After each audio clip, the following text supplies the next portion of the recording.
Once it goes off, it's just a matter of backspacing. Hit the frame forward, see if it actually finds it. Go another one just in case. Then hit play again.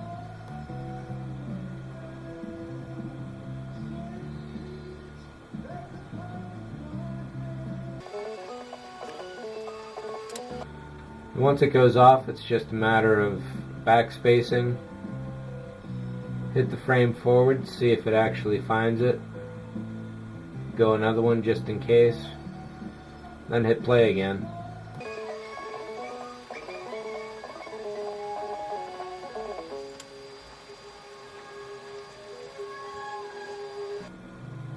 If it still can't find it, go in manually position and it'll be fine.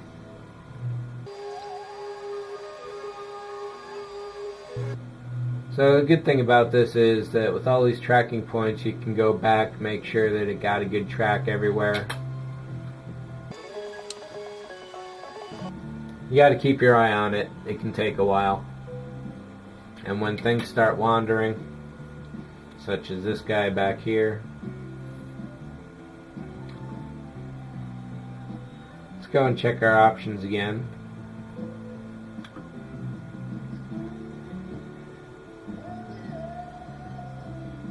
Stop tracking if it's below 85. We'll enhance and OK.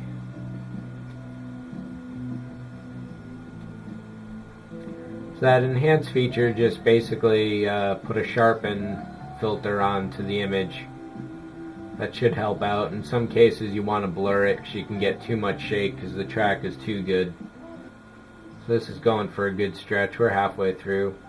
I may just cut to the end.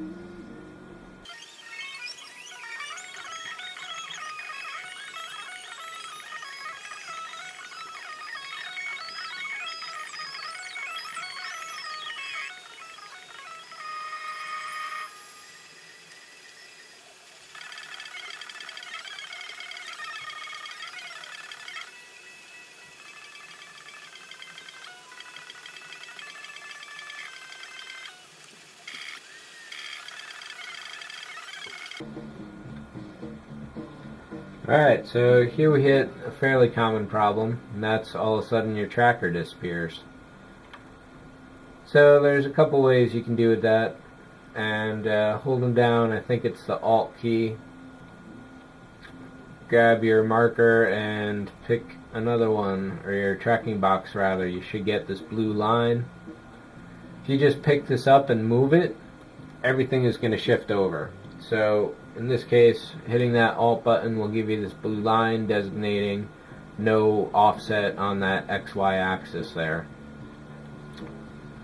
At least I'm hoping it's the Alt button. It should be. It looked like it. And we are done.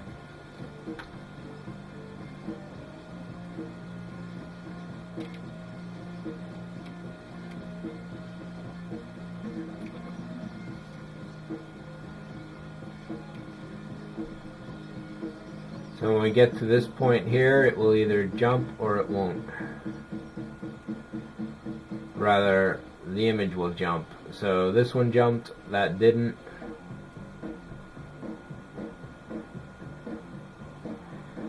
That should be good overall.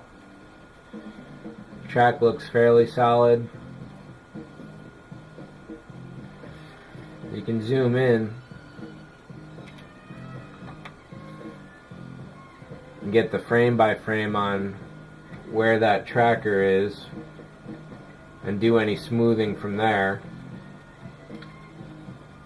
There's some other tricks too, but I'll leave you to learn all that.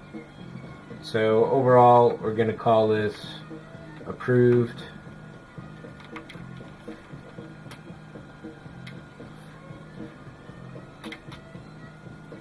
And we'll hit apply. X and Y, yes.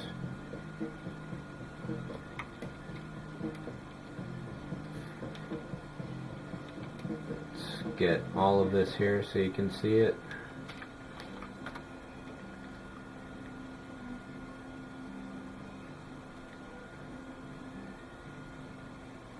So now you can see how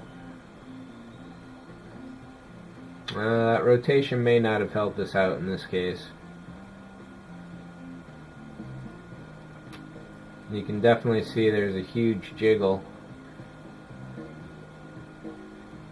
right in there.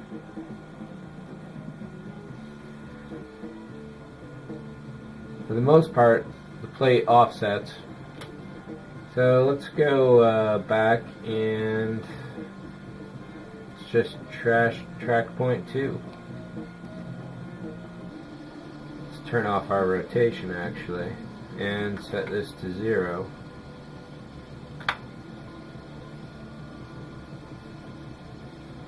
So we still got that big shake in there.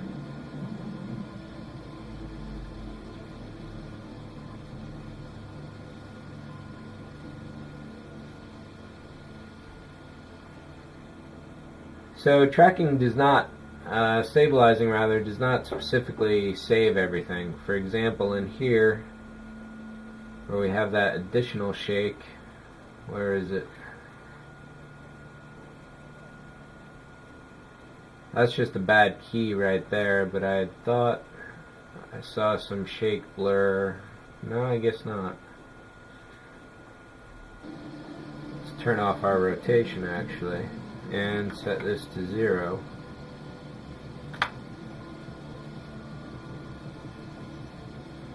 So we still got that big shake in there.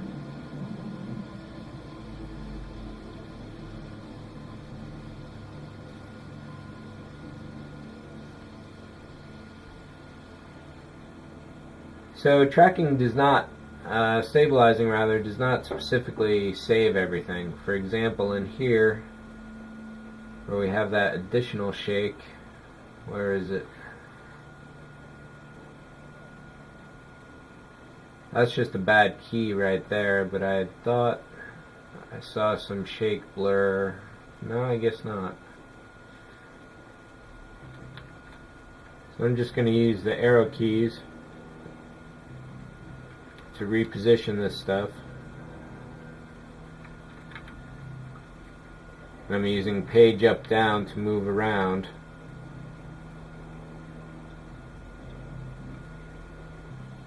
That seemed to help a little there.